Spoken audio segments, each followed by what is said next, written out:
Okey, masih lagi bersama dengan kami pastinya dalam Karnival Usahawan Desa di Anjung Floria Putrajaya ini, di mana selama 5 hari ini mengumpulkan lebih kurang 800 usahawan desa. Jadi ruang dan juga peluang telah pun diberi dan juga dibuka oleh khususnya daripada Kementerian Kemajuan Desa dan Wilayah. Tapi sekarang ni yang lebih penting ialah bagaimana kita nak set minda usahawan itu menjadi minda seorang jutawan.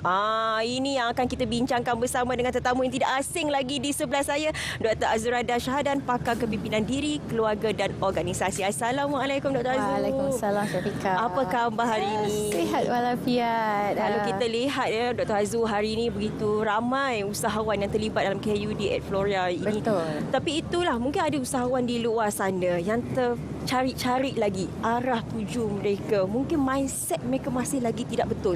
Jadi bila kita bercakap mengenai topik kita hari ini, jutawan minda usahawan ini, bagaimana nak mendapat minda sebegitu? Usahawan minda jutawan kan. Tapi betul tu Syafiqah, macam kalau kita tengok sekarang ni kita ada lebih daripada 800 usahawan di sini. Dan mungkin ada antara usahawan-usahawan kita di sini yang sebenarnya memang sudah mempunyai minda jutawan. Tetapi mungkin ada juga usahawan di luar sana yang masih lagi mempunyai typical mindset bergelar usahawan. Jadi dekat situ pertama kita kena faham apa maksud usahawan berminda jutawan ni. Minda jutawan ni tidak hanya memberi penekanan ataupun fokus semata-mata kepada aspek keuangan. Ianya adalah lebih kepada konsep bagaimana kita nak mengubah kehidupan kita, mencapai impian kita.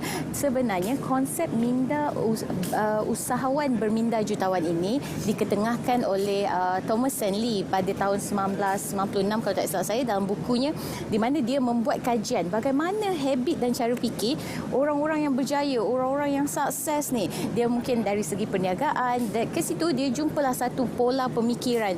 Kebanyakan orang-orang berniaga ni dia mempunyai satu set pemikiran yang sama, habit yang sama, dan di situlah tercetusnya konsep minda jutawan tersebut, di mana kita kena tahulah apa benda lah apa habitnya, apa benda lah dia punya pola pemikiran tu. Begitu. Bila kita bercakap mengenai pola pemikiran, pastinya kita memerlukan satu fikiran yang positif khususnya dalam bidang usahawan ini. Tapi itulah, apabila kita berada di situasi dan juga suasana sekarang ini yang begitu hebat dengan kecaman di media sosial, mungkin ada juga yang koyak, Dr. Azu. Hati kita pun hati tisu juga, nangis kadang-kadang. Jadi macam mana sebenarnya untuk kita kekal positif dan mentaliti kita kuat sebagai seorang usahawan ini? Bergelar usahawan ni tak ada orang kata mudah. Sebenarnya bukan usahawan je Syafiqah, dalam apa sahaja bidang kerjaya kita. Kalau kita seorang doktor, kalau kita seorang pakar motivasi, tak ada orang kata mudah. Jadi dekat situ memang kita akan berhadapan dengan satu titik kecaman ataupun satu titik pujian. Jadi bila berlakunya satu kecaman ataupun sesuatu yang tidak diingini daripada mungkin masyarakat sekeliling, sebagai usahawan yang macam Syafiqah bagi tahu tadi, kita kena ada satu mindset yang very strong yang mengatakan bahawa it's okay for things to happen. Kadang-kadang apa yang terjadi pada usahawan kita, bila sesuatu berlaku, dia terus jadi tak okey. Dia terus putus asa, terus give up. Itu semuanya daripada mindanya lah. Bila mana dia ada satu set pemikiran, dia tak boleh dikecam, tidak boleh ditegur. Especially kalau kita tengok rata-rata antara usahawan kita yang mempunyai mindset I know, saya tahu, semua benda dia tahu kan. Padahal sebenarnya dalam kehidupan kita ni banyak je benda yang kita tak tahu dan kena belajar. Tetapi bergelar usahawan yang mungkin I know everything, benda tu menjadi satu faktor kegagalan kepada mereka. Sebab kadang-kadang kita datang untuk mengajar, tiba-tiba tak apa saya tahu benda ni. Kita nak tunjuk cara yang lebih mudah untuk mungkin berniaga kan. Tak apa saya tahu. Ataupun mungkin dalam carnival macam ni sekarang ni, bila ditawarkan oleh pihak-pihak atau agensi, tak apa saya tahu berniaga. Jadi tiada elemen untuk memperbaiki diri, yang mana itu semua datang daripada a set of thinking mindset. Jadi dekat situ bila dikecam, bila mulalah dikata buruk oleh sesetengah pihak, dan dekat situ minda kita tidak mampu untuk tangkap, minda kita tidak mampu untuk cope with that situation, yang menyebabkan kita rasa give up. Akhirnya kita buat bisnes separuh jalan. Menarik apa yang dikatakan oleh Dato' Azu. Ini yang sebenarnya apa yang diwawarkan oleh pihak kerajaan, khususnya pelbagai program, pelbagai kursus ditawarkan, tapi mungkin mungkin tidak ramai yang mengambil peluang dan juga ruang yang diberikan. Seperti contoh KUD ini sendiri merupakan ruang terbaik untuk usahawan, terutama usahawan baru di luar sana untuk mengembangkan lagi perniagaan mereka. Tapi saya tertarik dengan apa Dr. Azul katakan tadi, tak boleh ditegur. Bila kata tak boleh ditegur tu sebab sekarang ni ada yang berniaga bersama dengan keluarga, bersama dengan pasangan. Macam mana sebenarnya kita nak asingkan bisnes dan juga personal?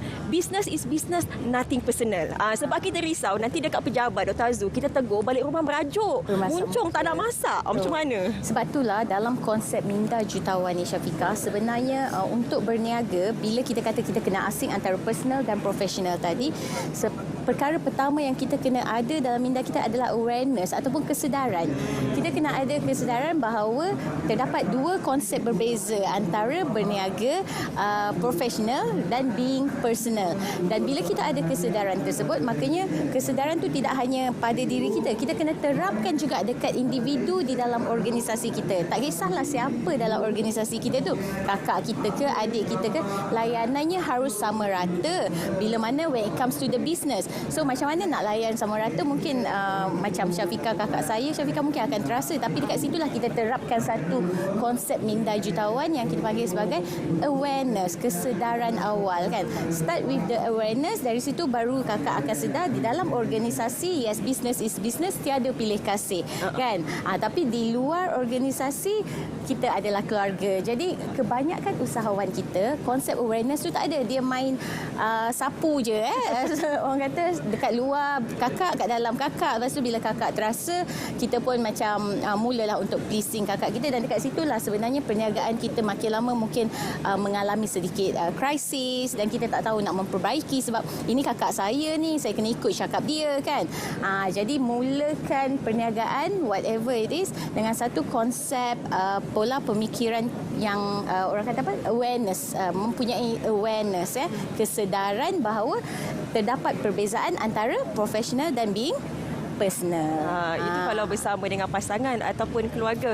Bila kita berada di sebuah organisasi pula, untuk menjadi seorang pemimpin yang adil itu begitu susah. Kerana mungkin keputusan yang dilakukan dalam syarikat itu tidak boleh memuaskan hati semua orang, dan pada masa kini macam-macamlah tomahan yang dikeluarkan di media sosial. Itu bagaimana pula Dr. Azul? Okey, so dalam organisasi kita guna konsep minda jutawan yang kedua, which is we call it understanding the purpose. So maksudnya dekat situ kita kena memberitahu kepada ahli di dalam organisasi mengenai matlamat sebenar perniagaan ini apa. Sebab kebanyakan usahawan kita, dia tidak memberitahu kepada mungkin pekerja ataupun staff apakah matlamat, vision tak clear. Maksudnya kat situ tak tahu, staff sekadar datang buat kerja balik kan. Lepas tu tahu-tahu cukup bulan dapat gaji. Bos ada duit ke tak ada duit, itu belakang cerita, diorang tak tahu kan. Usahawan ni kadang-kadang diorang yang kebanyakan usahawan lah kan, kita yang pening kepala kan untuk cari duit, tapi pekerja tidak tahu. Kerana apa? Kerana tiada konsep understanding the purpose tu. Macam hanya saya sahaja tahu bahawa saya nak cari duit, tetapi staff saya tak tahu pun yang kita ni nak cari duit kan. Jadi kat situ kena terapkan konsep kedua, understanding the purpose. Kena understanding the purpose tu juga bermaksud kalau di office tu tak ada orang, tutuplah kipas, tutuplah lampu, tahulah tak bayar bil kan. Kita tengok bil setiap bulan tu, semangat. Kita panggil sebagai sympathetic attitude lah. Betul.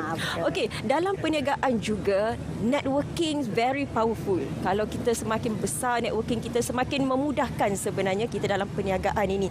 Tetapi itu orang kata quality over quantity. Bagaimana kita nak tahu kita mempunyai circle yang positif, circle yang baik, Dr. Azul? Sebenarnya kita ada cara untuk kita mengenal pasti environment kita dan individu di sekeliling kita, sama ada mereka itu adalah individu yang toksik ataupun individu yang mampu membangunkan kita. Sekiranya kita berhadapan dengan individu yang selalu mengecam kita ataupun memberikan kata-kata negatif di luar daripada keadaan sebenar, maka dekat situ kita kita kena ambil langkah untuk membuat keputusan. Kebanyakan kita, apa yang terjadi bila kita dah tahu kita berada dalam environment yang toksik, individu tersebut toksik, kita biarkan sahaja. Kita tidak mengambil keputusan. Kita jaga hati banyak. Betul. Tidak membuat keputusan. Jadi kita biarkan sahaja. Bila biarkan, itulah sebenarnya dia akan memakan diri kita. Padahal kita tahu individu ni tak baik untuk bisnes kita. Individu ni akan menyebabkan perniagaan kita merudum. Tapi kita biarkan. Jadi itulah yang sebenarnya menyebabkan sesetengah peniaga tidak mampu untuk bersaing dan mindanya tidak mampu. Banyak yang boleh kita pelajari hari ini bersama dengan Dr. Azul, bagaimana kita nak set semula minda kita ni untuk menjadi seorang yang jutawan lah. Tak kisahlah sama ada anda baru nak bermula dalam perniagaan ke, yang paling penting kita kena ubah kembali bagaimana mentaliti dan juga sifat kita. Betul. Terima kasih banyak-banyak Dr. Azul kerana sudi bersama dengan kita hari ini. Lepas ni bolehlah berjalan-jalan di bus hingga 10 malam Dr. Azul. Kat sana ada pameran kucing. Okey.